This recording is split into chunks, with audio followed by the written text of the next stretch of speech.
Bonjour et bienvenue dans cette nouvelle vidéo Écoutez pour mieux entendre. Alors aujourd'hui on va parler de radiesthésie et l'utilisation du pendule. Alors je vous présente Léon, mon chat noir. Pas du tout cliché, la nana qui fait du pendule avec son chat noir.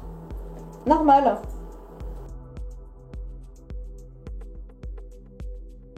Alors, dans un premier temps, comment choisir son pendule? Donc on a plusieurs sortes de pendules qui sont disponibles à la vente. Vous allez en trouver en bois, en métal, avec des pierres, des cristaux, en céramique, voilà, peu importe en fait le matériau, il faut vraiment vous sentir attiré par un modèle. Moi j'ai commencé mon premier pendule, j'ai été attirée par un modèle en métal, avec une finition laiton. C'est un bon outil pour commencer. Ce qu'il faut savoir, c'est qu'au niveau des pendules, on va avoir deux types de pendules. Les pendules qui sont récepteurs, donc ce sont ceux qui vont réceptionner des informations et donc vous les transmettre. Et vous avez aussi des pendules qui font office de récepteurs et émetteurs. Donc ces pendules-là, notamment, vous pouvez regarder ce qu'on appelle les pendules égyptiens. Ces pendules-là ont aussi la capacité d'émettre des vibrations. On peut les utiliser pour la guérison notamment, dans un soin ou pour recharger par exemple des minéraux. Le deuxième pendule que j'ai acheté, j'ai été attirée par un pendule en pierre d'améthyste, donc une pierre violette qui est liée au chakra du troisième œil. Et ce pendule-là me permet notamment aussi de recharger mes pierres parce que j'ai pu constater que c'était également un pendule émetteur. Donc la première chose à faire, lorsque vous choisissez votre pendule, peu importe le modèle, vous allez tout simplement le prendre dans votre main. Par exemple, moi ce que je fais, c'est que je positionne ma main en dessous et je vois quel pendule se met à tourner. Donc dès qu'un pendule se met à bouger, c'est qu'il est, réceptif à mon énergie. Donc c'est une bonne façon de bien choisir son pendule. Je vous conseille de tester tous les pendules et de voir ceux qui réagissent, qui se mettent à tourner, même si le protocole n'est pas encore mis en place. Juste de voir qu'ils réagissent, c'est une bonne chose. Pour la plupart des pendules sont simplement récepteurs et pour commencer, c'est vraiment déjà très bien. Ça suffit largement pour recevoir des messages et pour communiquer avec le monde de l'invisible. Deuxième étape, lorsque l'on a acheté son pendule, il faut absolument le purifier pour le nettoyer des énergies passées qui ne nous appartiennent pas. Pour commencer, je passe mon pendule sous un filet d'eau pour le nettoyer et ensuite je vais le passer sous la fumée de sauge pour le purifier. Donc, pour recharger mon pendule, je vais utiliser le dessin d'une fleur de vie. Je vais positionner mon pendule dessus par exemple toute la nuit. Ça ne dérange pas trop? Non.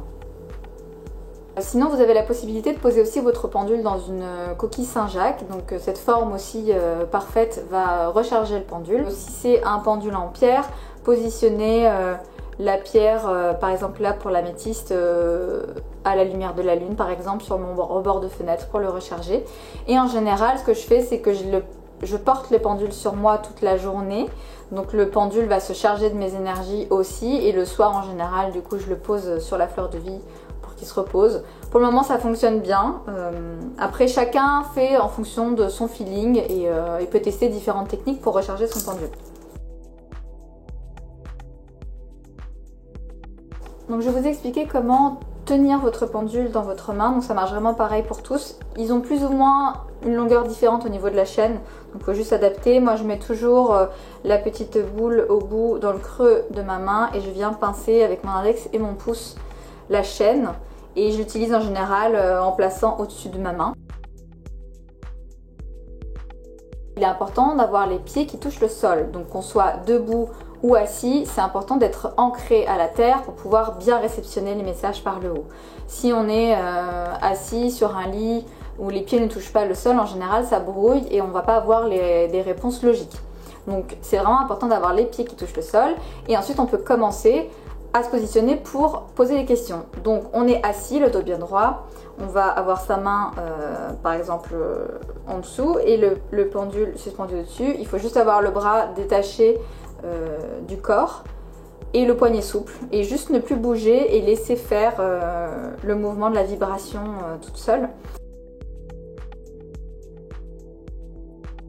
Lorsque l'on a donc choisi notre pendule, qu'on l'a nettoyé, purifié et qu'on a compris comment le tenir, il va falloir créer un protocole d'utilisation. Pour établir le protocole d'utilisation du pendule, la façon la plus simple, c'est de poser une question dont on connaît la réponse. Donc ce que j'ai fait dans un premier temps, c'est que j'ai demandé quel était mon prénom.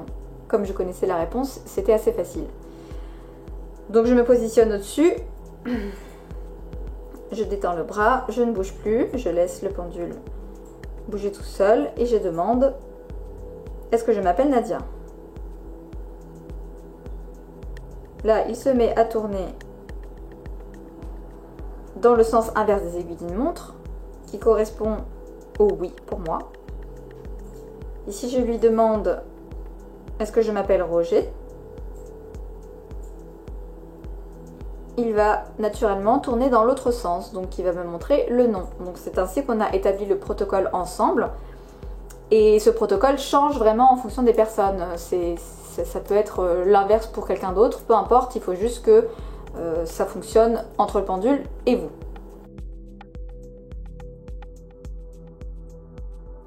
Alors pour bien se préparer à une séance d'utilisation du pendule, c'est important d'être dans de bonnes conditions pour commencer.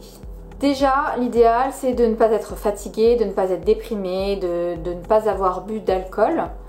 Ça c'est quelque chose qui brouille pas mal la réception des messages. Donc c'est important d'être bien dans sa tête, bien ancré, les pieds sur terre et bien dans ses baskets quand on commence une séance. C'est vrai qu'en général, plus notre taux vibratoire va être bas et plus on va attirer des réponses d'énergie plutôt basses qui vont se faire parfois passer pour nos guides et on va recevoir des messages erronés. Donc c'est important lorsque l'on veut communiquer avec ses guides, de faire attention à avoir un taux vibratoire assez élevé, d'être dans des bonnes conditions mentales et physiques, d'être en forme et de bonne humeur et d'être en joie pour vraiment se rapprocher de la fréquence de nos guides et pour pouvoir réceptionner au mieux leurs messages. Lorsque l'on est dans de bonnes conditions pour commencer sa séance, il est important avant tout se protéger. Lorsqu'on utilise un pendule, ça va être la même technique qu'une planche de Ouija, on va rentrer en communication avec le monde invisible. Donc, quoi qu'il arrive, c'est important de se protéger pour éviter d'être parasité par des énergies qui veulent venir passer des messages, etc. Donc moi, pour ma part, lorsque je fais mes bilans énergétiques pour des personnes, je prépare toujours la séance en amont pour ne demander à être communiqué qu'avec mes guides et avec les guides de la personne pour laquelle je vais faire le bilan. La première chose à faire, c'est de faire une méditation d'ancrage et de bien s'enraciner dans la terre pour être en connexion avec les énergies de la terre. Lorsque l'on est bien ancré, on va mieux pouvoir communiquer avec là-haut et notre chakra couronne va pouvoir réceptionner les messages tout en étant bien ancré. Donc ce que je préconise, c'est de faire une petite méditation d'ancrage et une bulle de protection. Donc visualiser une bulle de protection lumineuse qui va se mettre autour de nous, qui va nous protéger pendant toute la séance pour éviter que des énergies négatives ne puissent nous atteindre. Donc l'idéal, c'est de demander à ce que toutes les énergies négatives ne puissent pas traverser cette bulle de protection et qu'elles rebondissent dessus à la manière d'un miroir et de demander à ce qu'il n'y ait que des énergies amour et positives qui puissent passer à travers de cette bulle. Donc là, en étant protégé déjà, on va commencer la séance dans de bonnes conditions. Alors deuxième chose, je vais faire brûler un bâton de Palo Santo pour purifier la pièce dans laquelle je vais faire ma séance. Donc ça, je vais le faire avant et après chaque séance pour être sûr de nettoyer la pièce, de réaugmenter le taux vibratoire et de nettoyer tout ce qui est à nettoyer énergétiquement parlant. Et là, je peux commencer à faire ma séance. Donc une fois qu'on est parfaitement protégé et que l'on est prêt à commencer la séance, donc on fait bien attention à sa posture, les pieds qui touchent le sol, et là on peut commencer à communiquer avec les guides. Alors c'est important de poser une question par laquelle on peut répondre par oui ou par non. C'est important de poser des questions toujours positives et de ne pas faire des tournures négatives parce que la tournure négative va être un petit peu plus ambiguë et ça va être plus compliqué pour avoir des réponses claires. Donc toujours poser une question simple, tournure positive et une question fermée. Alors après plusieurs mois d'utilisation, lorsque l'on a un petit peu marre de n'avoir que des réponses par oui ou par non, la possibilité c'est aussi d'utiliser un alphabet. Donc je vous propose dans le module de formation des planches et des graphiques d'utilisation pour varier les techniques. Donc vous allez trouver dans ce document des échelles de Bovis pour pouvoir calculer les taux vibratoires de vous, des personnes autour de vous, des aliments, de votre domicile notamment. Ensuite vous aurez également une planche pour pouvoir savoir si vos chakras sont harmonisés, s'ils sont assez ouverts. Donc vous avez les différents chakras qui sont présentés. un alphabet circulaire que j'ai créé pour pouvoir recevoir des messages beaucoup plus précis de l'invisible. À part le oui et le non, on peut recevoir vraiment des messages, des phrases et il y a également des chiffres. Ça peut vraiment nous permettre d'avoir des messages beaucoup plus précis. Il est très important lorsque l'on commence à recevoir des messages de l'invisible de savoir à qui on s'adresse.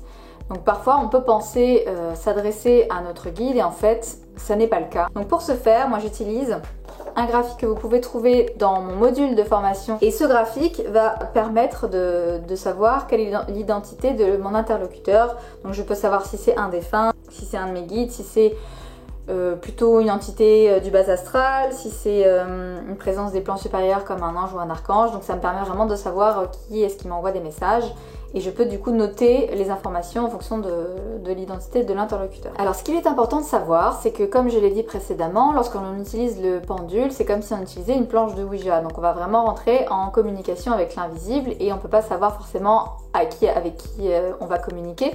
Donc quand on s'est bien protégé et qu'on sait quel est notre interlocuteur, c'est important de ne pas avoir peur. Par exemple, si on vérifie et puis on se rend compte que c'est une entité par exemple du bas astral, à partir du moment où on va commencer à avoir peur, et on va s'attirer ces énergies encore plus à nous et ça va encore plus nous parasiter. Donc il faut juste se dire, bon bah vous êtes passé me faire un petit coucou, c'est pas à vous que je veux parler, donc vous allez juste demander à l'énergie en question, à l'entité en question, de partir. Donc en général c'est ce que je fais, donc il n'y a pas vraiment de raison d'avoir peur, il suffit juste de décider avec qui on a envie de communiquer et si on n'a pas envie de communiquer avec telle ou telle énergie, il suffit juste de lui demander de partir gentiment et ensuite on peut se reconnecter avec nos guides. Donc c'est important de nourrir de la confiance en soi. Tant qu'on reste dans l'amour et le positif, rien ne peut nous arriver de négatif. Donc restez bienveillant et restez confiant, il n'y a pas de raison que ça se passe mal.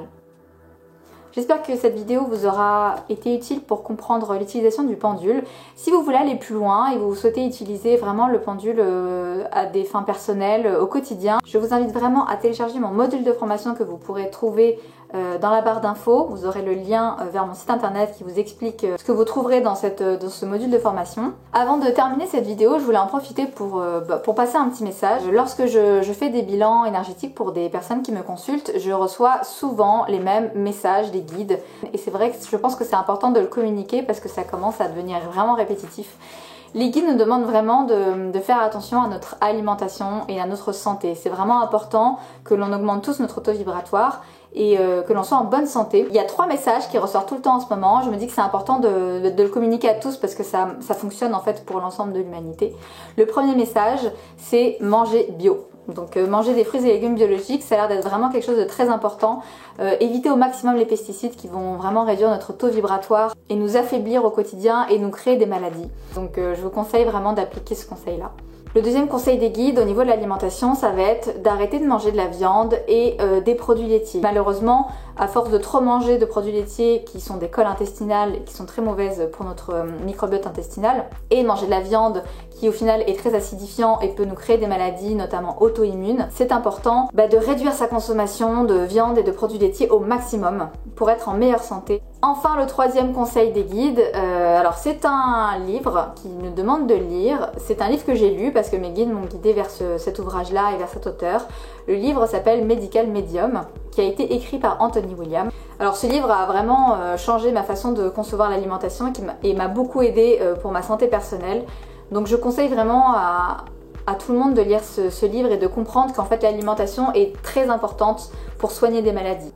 Donc ce livre propose une cure détox de 28 jours qui permet de remettre à zéro son système digestif et son microbiote pour pouvoir se nettoyer de tous les métaux lourds, de toutes les colles intestinales que l'on a accumulées pendant des années. Et à la fin de cette cure, en fait on a nettoyé notre système digestif et du coup on est beaucoup moins intolérant à certains aliments, on va avoir moins d'allergies, on va avoir une meilleure peau parce que les organes vont être nettoyés aussi et on va aider les organes à se nettoyer, notamment le foie qui est souvent un organe qui est extrêmement engorgé. Donc en aidant notre foie à se nettoyer, on va aider aussi tous nos autres symptômes naturellement à guérir. Donc pour certains ça va être comme moi des problèmes de peau, pour certains ça va être des allergies alimentaires.